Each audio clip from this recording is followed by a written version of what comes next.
দেখো, এই ফ্রি ফায়ারটা সামান্য একটা গেম হলেও এটা যে অনেক মানুষের জীবন পরিবর্তন করে দিয়েছে, আবার অনেক মানুষের জীবন যে ধ্বংস করে দিয়েছে, এটা আমাদের সকলেরই জানা। তবে সামান্য এই গেমটা যে গোটা একটা পরিবারকে আবার নতুন করে জীবন দান করবে, এটা আসলে সকলের অজানা ছিল। হ্যাঁ বন্ধুরা, আজকের গল্পটি এমনই একটা পরিবারকে নিয়ে যারা এই ফ্রি ফায়ার গেমটাকে একেবারেই সহ্য করতে পারতো না, বরং তাদের সন্তান যখন এই গেমটা খেলতো তারা আরও উল্টো বকাবকি করতো।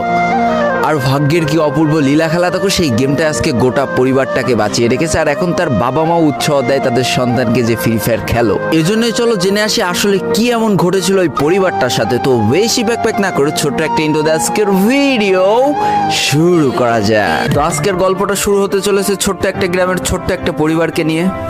বাবা মা এবং তাদের দুই সন্তান অর্থাৎ দুই ভাই, ছোট্ট একটা পরিবার, খুব সুন্দরভাবে তাদের জীবনযাত্রা চলে যাচ্ছিল।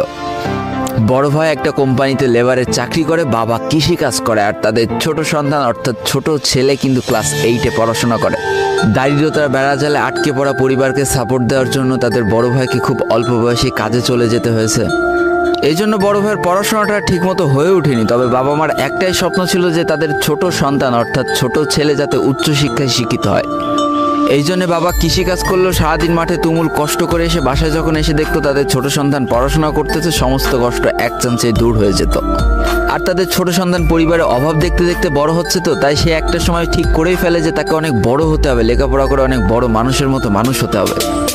আর ঠিক এমনটাই হতে থাকে। তাদের ছোট ছেলে খুব ভালো রেজাল্টও করতে থাকে, প্রত্যেক ক্লাসে টপ হতেও থাকে। তবে তার একটা বদ অভ্যাস ছিল, সেটা হচ্ছে ফ্রি ফায়ার গেম খেলা।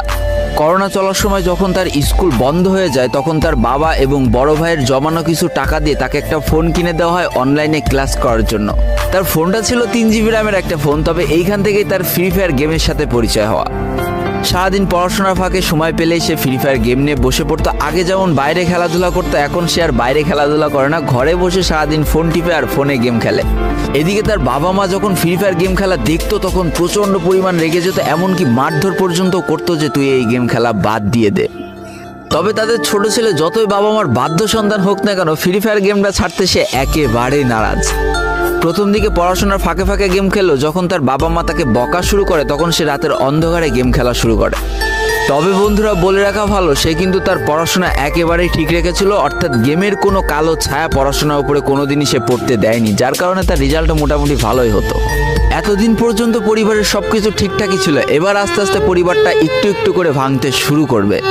পরিবারের সকলের সম্মতিতে পরিবারের বড় ছেলের সাথে পাশের গ্রামের একটা মেয়ের বিবাহ সম্পন্ন করা হয়। আর যেন বিবাহের কয়েক মাস যেতে না যেতে বড় ভাইয়ের পরিবর্তন লক্ষ্য করতে শুরু করা যায়। এতদিন ছোট ভাইয়ের পড়াশোনা খরচ বড় ভাই আর বাবা মিলে চালিয়ে আসলো, এখন আর বড় ভাই